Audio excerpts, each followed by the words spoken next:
Assalamualaikum warahmatullahi wabarakatuh. Kami dari kelompok satu mata kuliah Statistika satu akan mempresentasikan jumlah produk cacat pada dua lini produksi. Sebelum kami mempresentasi, saya akan mengenalkan nama-nama kelompok kami. Yang pertama dari saya, Raffi Nazwa Farhat dengan 08 084. Dan perkenalkan, nama saya Barsel Juga Krisna dengan NIM 063250515. Dengan saya, perkenalkan nama saya Marika Gani Saranida dengan NIM 25016. Perkenalkan, saya Naila Adisa Pratama dengan NIM 063250414. Perkenalkan, saya Azriel Fadila Idisa dengan NIM 25018. Dan perkenalkan saya Alia Salwa Ramadhani dengan NIM 25017.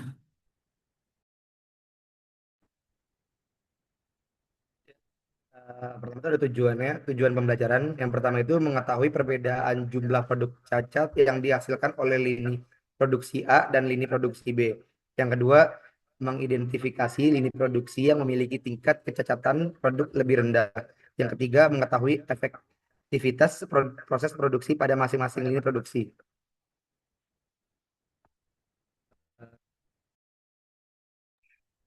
Jadi untuk rumusan masalahnya yang pertama itu apakah terdapat perbedaan jumlah produk cacat antara lini produksi A dan lini produksi B? Dan yang kedua, lini produksi manakah yang menghasilkan produk dengan tingkat kecacatan lebih rendah?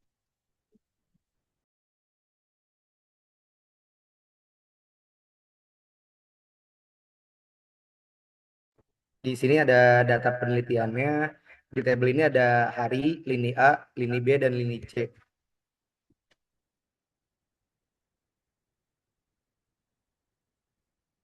Untuk soal pertama, berdasarkan data jumlah produk cacat selama 10 hari pada lini produksi A dan lini produksi B di atas, tentukan satu modus jumlah produk cacat pada lini produksi A, dua modus jumlah produk cacat pada lini produksi B, tiga median jumlah produk cacat pada lini produksi A, empat median jumlah produk cacat pada lini produksi B, lima nilai tengah kurung min atau rata-rata tutup kurung jumlah produk cacat pada lini produksi A.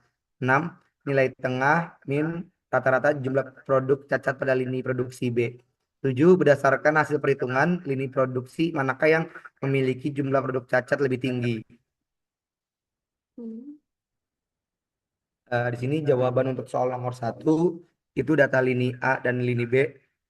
Satu modus lini A sama dengan 7, modus lini B sama dengan 8, median lini A sama dengan 5,5, 6, 6, 7, 7, 7, 7, 8, 9.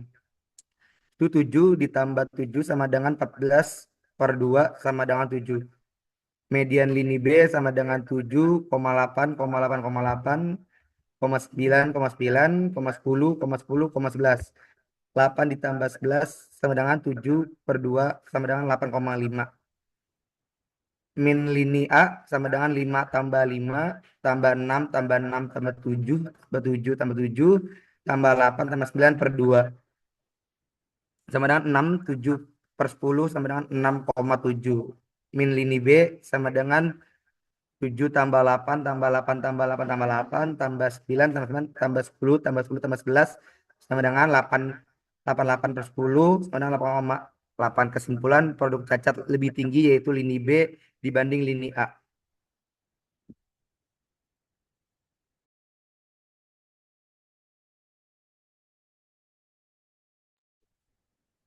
Selanjutnya pada soal nomor 2, sebuah perusahaan manufaktur memiliki dua lini produksi, yaitu lini A dan lini B.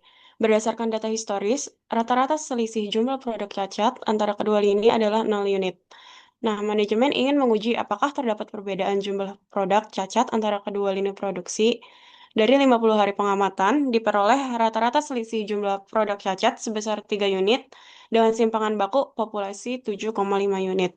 Ujilah hipotesis bahwa mu sama dengan 0 dan lawan alternatifnya mu tidak sama dengan 0 pada taraf nyata, alfa sama dengan 0,05. Next. Nah, yang pertama itu menentukan H0-nya.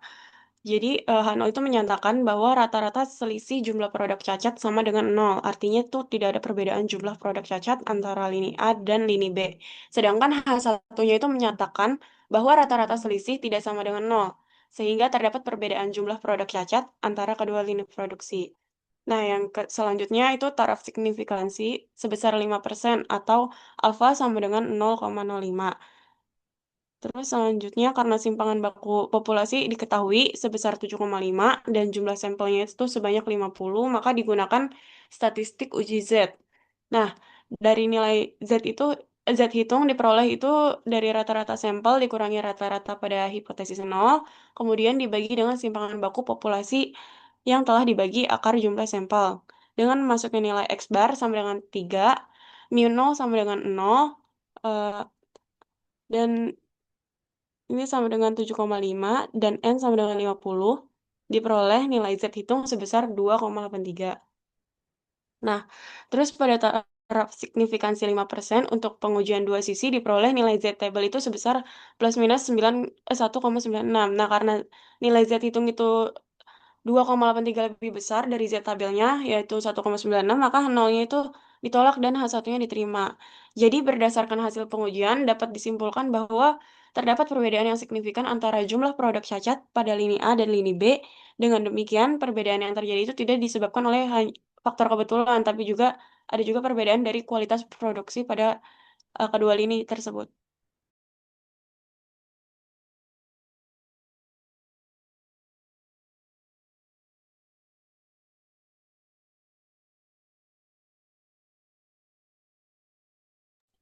Jadi selanjutnya nomor 3, pertanyaan itu sebuah perusahaan ingin mengetahui apakah terdapat perbedaan jumlah produk cacat antara lini produksi A dan lini produksi B.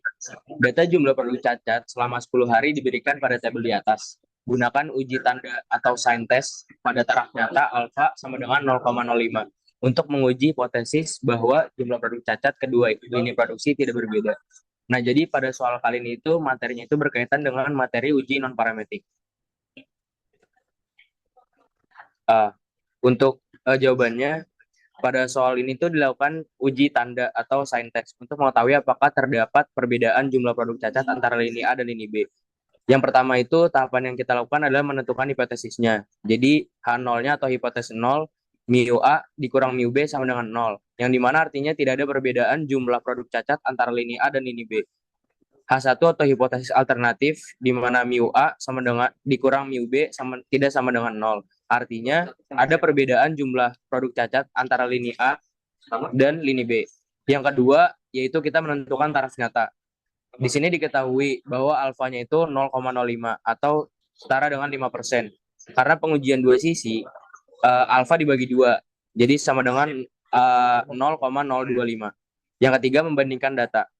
Setiap data lini A dibandingkan dengan lini B.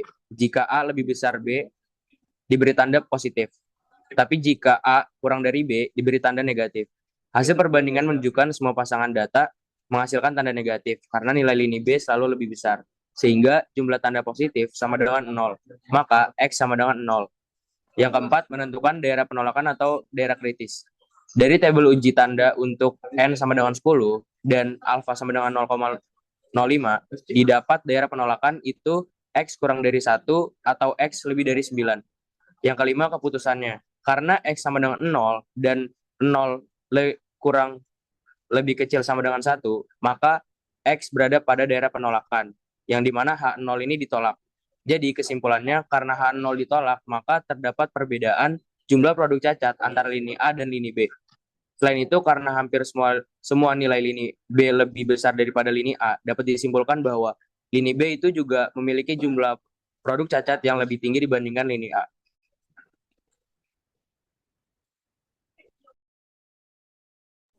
Selanjutnya itu soal keempat, yaitu pertanyaannya sebuah perusahaan manufaktur memiliki dua lini produksi, yaitu lini A dan lini B. Nah, selama 10 hari dilakukan pencatatan jumlah produk cacat yang dihasilkan oleh kedua lini tersebut.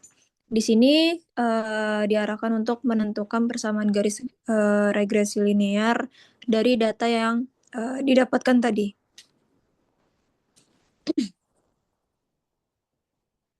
Dan untuk di sini berarti menggunakan materinya itu regresi sederhana.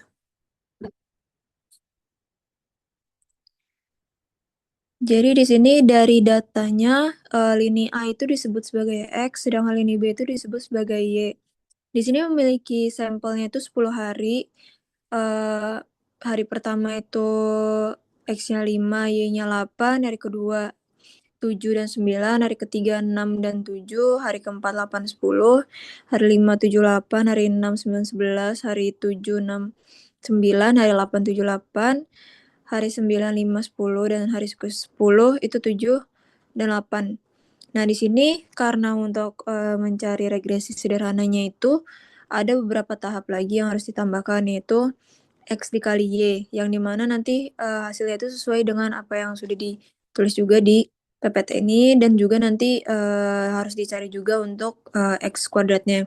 Kalau semua perhitungan sudah dilakukan, berarti jadi dilanjut lagi, di sini mencari sigma X. Sigma X-nya itu berarti penjumlahan dari X.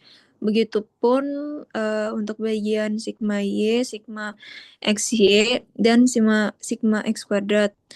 Untuk sigma S itu 67, sigma Y itu 88, sigma X itu 596, dan sigma X kuadrat itu 463. Lalu di sini dengan jumlah sampelnya yaitu 10. Lalu dicari bagian B, yaitu sama dengan N kali sigma XY dikurang sigma X kali sigma Y. Lalu per N, ini untuk B-nya itu N kali sigma XY dikurang sigma X kali sigma Y per N kali sigma X kuadrat dikurang sigma X dikuadratkan. Lalu sama dengan 10 dikali 596 dikurang 67 kali 88 dibagi 10 dalam kurung 463 dikurang 67 lalu dikuadratkan. Nanti hasilnya itu akan menjadi 0,454. Lalu di sini mencari rata-ratanya dulu. Rata-ratanya itu adalah 6,7, yaitu dari jumlah dari X itu 67 dibagi dengan sampelnya. Dan lalu di sini mencari rata-rata Y, yaitu 88 per 10, 88 dari jumlah sigma Y-nya dibagi dengan sampel sama dengan 8,8. Lalu di sini mencari A-nya. Rumus A itu sama dengan rata-rata Y dikurang B kali X. Jadi di sini rata-rata Y-nya itu 8,8 dikurang tadi B-nya 0,454 sedangkan X-nya itu 6,7. Lalu sama dengan 5,758. Di sini X-nya itu menggunakan yang rata-rata. Lalu di sini berarti semuanya sudah ditemukan. Hasil akhirnya itu Y rata-rata Y keseluruhan sama dengan A plus BX. Jadi A-nya itu 5,758 ditambah 0,454X. Jadi hasil akhirnya itu di 5,758 dan E plus 0,454X. Yang artinya itu adanya kenaikan setiap satu produk cacat pada lini A itu bakal diikuti juga kenaikan sekitar 0,54 pada produk lini B.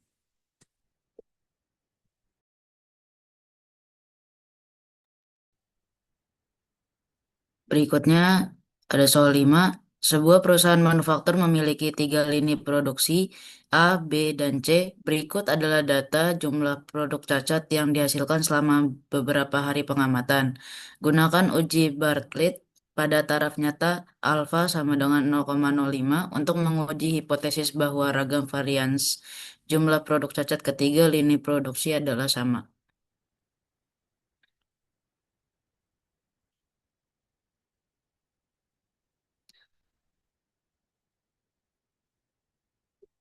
Dari soalnya diketahui kalau jika sama maka terima H0 dan jika tidak sama maka tolak H0. Lalu memiliki alfa yang nilainya 0,05. Lalu wilayah kritiknya itu 10 karena dalam datanya memiliki eh, banyak kelompoknya berisi 10. Lalu ada K yang dimana itu em, kelompok data sebanyak 3. Lalu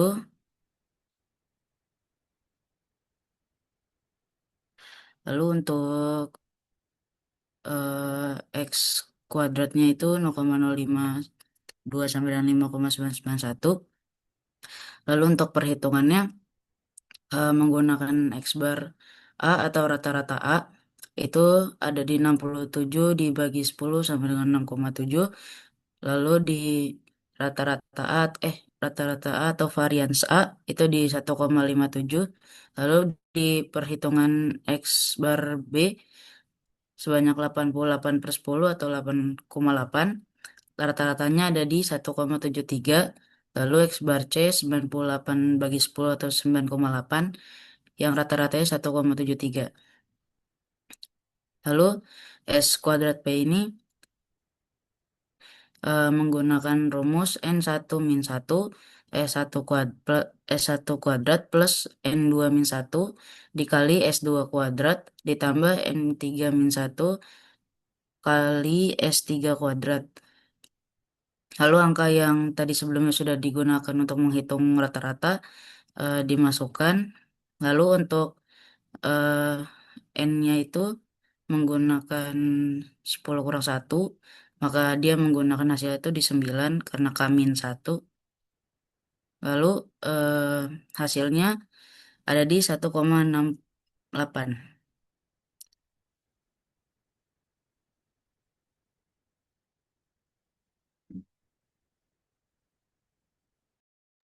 Baik, selanjutnya soal nomor 6. Soalnya itu sebuah perusahaan ingin mengetahui apakah tingkat jumlah produk cacat rendah atau tinggi berhubungan dengan lini produksi A atau B. Nah, data hasil pengamatan selama 10 hari dikategorikan sebagai berikut, yaitu rendah kurang dari sama dengan 7 produk cacat, tinggi sama dengan lebih dari 7 produk cacat. Nah, terus gunakan uji kebebasan C kuadrat pada taraf nyata delta 0,05 untuk menguji apakah tingkat produk cacat bergantung pada lini produksi.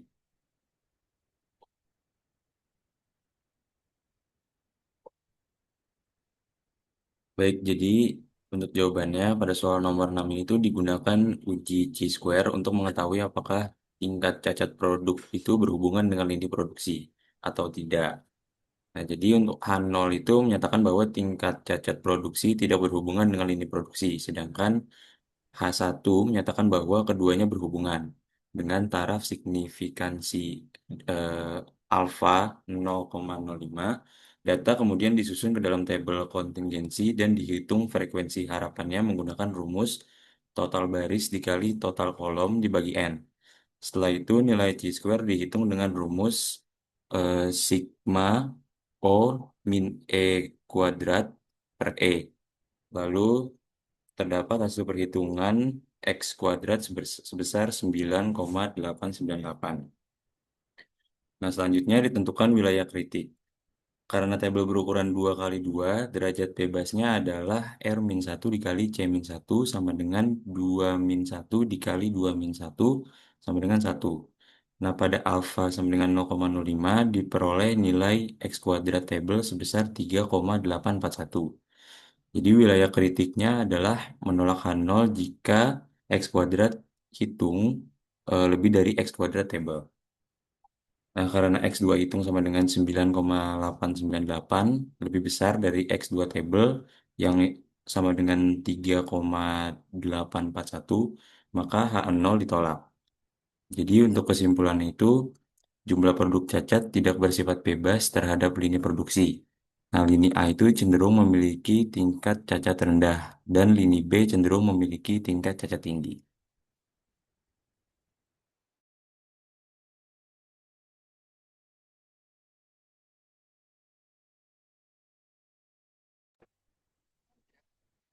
Sekian dari kelompok 1 atas presentasinya. Wassalamualaikum warahmatullahi wabarakatuh.